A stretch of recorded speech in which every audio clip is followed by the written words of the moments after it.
What up, y'all? Justin Gay, Seeds of Xanadu here in the greenhouse. Yeah, the greenhouse. Here we are. Finally got it done. So here we are in the greenhouse. I just wanna woo!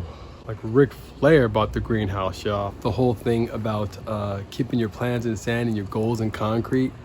Just a lot of different things happened just to get me to this point. But nevertheless, I don't even want to think about those days anymore, although I'm glad that they happened because it made today and me just being able to talk to you guys even that much more sweet.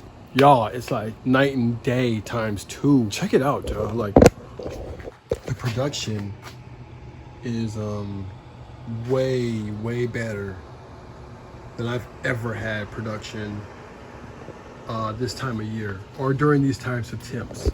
Got kind of colder a little bit faster this year, so that's why I say it that way. But man, right now we're getting down into the 40s at night, which, you know, I know there's a lot of other places that are pretty cold, but for us, sorry about that, that's pretty damn cold. It's cold enough to stop these guys or slow these guys up, right? I don't want to hang out in 40-degree weather, so they don't want to hang out in 40-degree weather.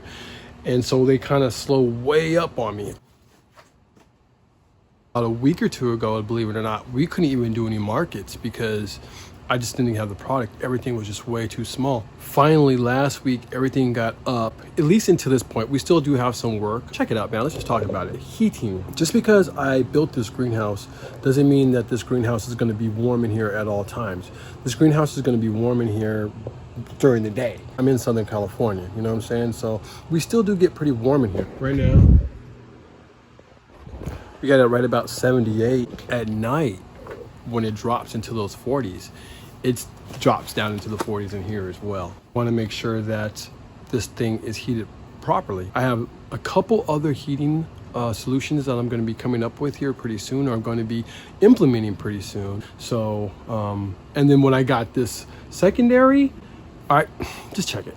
All right, here we go. That's rating. You know what I'm saying? Fertility.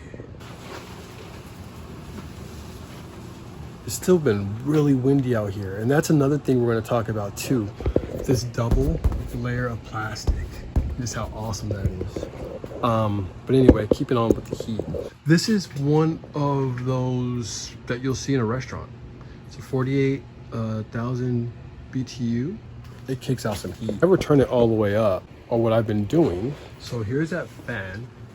It's just a regular box fan, kind of slightly tilted up. It's kind of slant. Anyhow, what that does is blow the air off the top of this heater.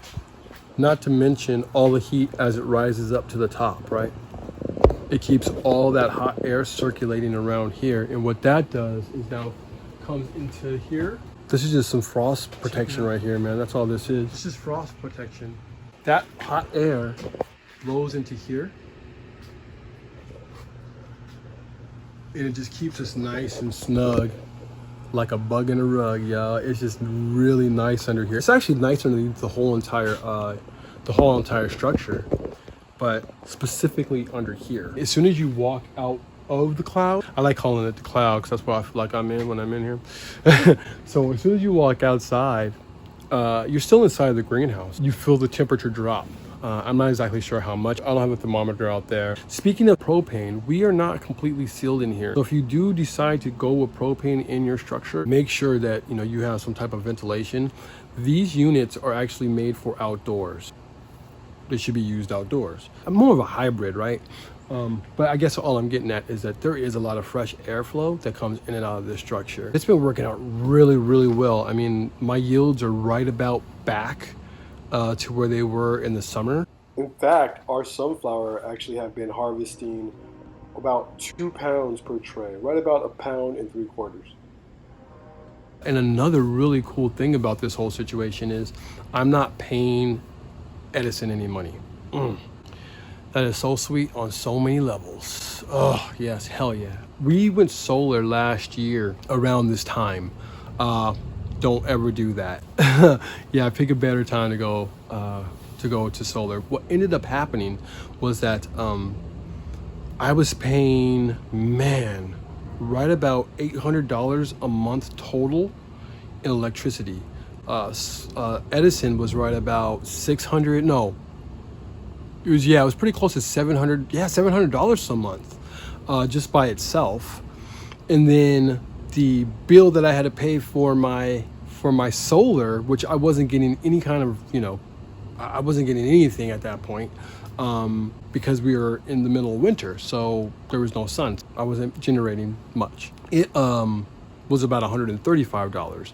So whatever that Edison bill was, which was more than likely over like $600 every month on average, and then we would hit those spikes like when we got into the really cold months, it would jump up to like about $700. So it was just crazy. The year before that, it was right around $400 to $500 a month in electricity. Now I am paying $135 just for my solar unit. Outside of this little fan and that fan here right now, that's really the only thing that's drawing electricity. What's cool is that everything for my solar unit was actually rated off of our grow. So now that I'm using a lot less electricity, I'm only paying $135 a month for electricity right now, because Raiden does like to drink some propane. We're still dialing in this heat. Originally, I thought I was going to be paying right about $30 a night. Now it's looking like it's going to be right about 15, if not even less. So that's very, very nice. It's going to average me right about $200 for this. So then we're going to be paying right about the $300 mark. But that that $135 does go to me as well, because I'm living here, and honestly, yeah, I'm using electricity, and the mushrooms are kind of pulling some energy as well now. So there are revenue streams that are attached to the whole thing, and then my comfort, which, hell yeah. That means something, right? Everything's working out really, really well, to say the least, on that front. Here's a couple things that I have here that, this is really basic, man. A really easy build that got us to this point, right? So, like I was saying before, this is like a double pane of plastic. So there's two pieces of plastic here. And right here is my fan. And it's pumping air in between the two pieces of plastic, right? And it's just creating a nice bubble, really. It goes all the way across, all the way down this wall back here. Basically what we have it doing is going from one side clear to the other side. Right now it's from the roof to the other wall. That's all getting pumped full of air from one fan. Eventually I'm going to jump the roof and put it back into this other side wall, at least for at least 3/4 of that wall, and the other parts for the door and whatnot. So we get a lot of wind that comes from the north and blows south. I mean, it's still breezy out here right now. I wouldn't be surprised if it kicked back up a little bit later on tonight. Actually, the main reason I put this in here, the whole fan on the double plastic, was for the wind, was so it wasn't going to be interrupting us. We weren't going to get that crazy whipping. I wasn't going to have to change my plastic out like every year. That was the main reason. I actually had plans to make this structure a little bit more aerodynamic, in that I was going to actually attach plastic to wiggle wire and channel lock on the structure of the house itself, and then attach a piece of plastic, so when the wind actually hit, it would actually do something more like, if this is a structure, it would actually hit the roof of the house and just keep continuing. I guess, yeah, probably more like that, and just keep continuing down the length of the structure and really not interrupt us in here. When I put this up, or when we finally got the plastic on, the very next night it was windy. I got the fan in and got it going. It couldn't have written this better if it was in a movie, man. Dude, the wind hit, right? I was like, oh, whoa, that's pretty cool. And I was actually in here, and it was like, wow, man, this is awesome. I'm not hearing any wind. This is pretty cool. Yeah, there was no breeze, there was no draft. It was just awesome. It was like shielded. It was perfect. The structure was unmoved, it was unfazed. I don't need to do that whole aerodynamic thing anymore. The carbon monoxide meter's right here. So everybody want to be cool. The plants is loving life. I'm still alive. I don't take naps in here, don't do that. The table.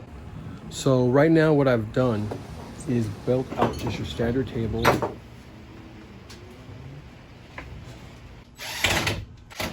This is pretty much the exact same table I built for every single thing. The bottoms of the table are all that really change. We have a little bit more room for storage down there. Not that that's how it's going to stay.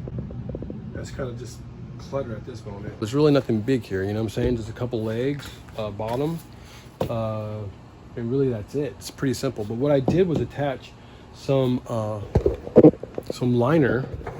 This is a pool liner. I just attached this to it, and now it makes it waterproof.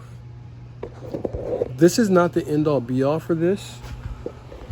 We kind of framing them out, but right here, guys, that tubing, I'm going to bring you guys into another video here soon. We're going to talk all about that stuff. That tubing is actually a part of another heating system, which I'm going to run all along the top of this, right, into manifolds, and then pump hot water from more than likely the beautiful Bohemians. We're going to modify her.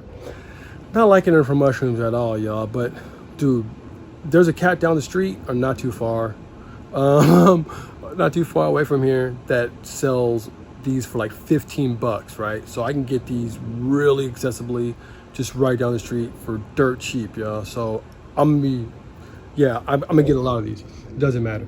So more than likely I'm gonna be modifying her and turning it just into a little boiler that's going to be pumping hot water into those tubes, into this bed, right? Or into this table in there to hopefully distribute heat throughout the table. And then from there, we're going to put our microgreen trays on top of that and be heating everything from the bottom. So now the soil is going to be heated. And we're also going to do it to the top layer as well. So that's going to be coming up pretty soon. I actually came out here because I needed to work, and I just grabbed you guys.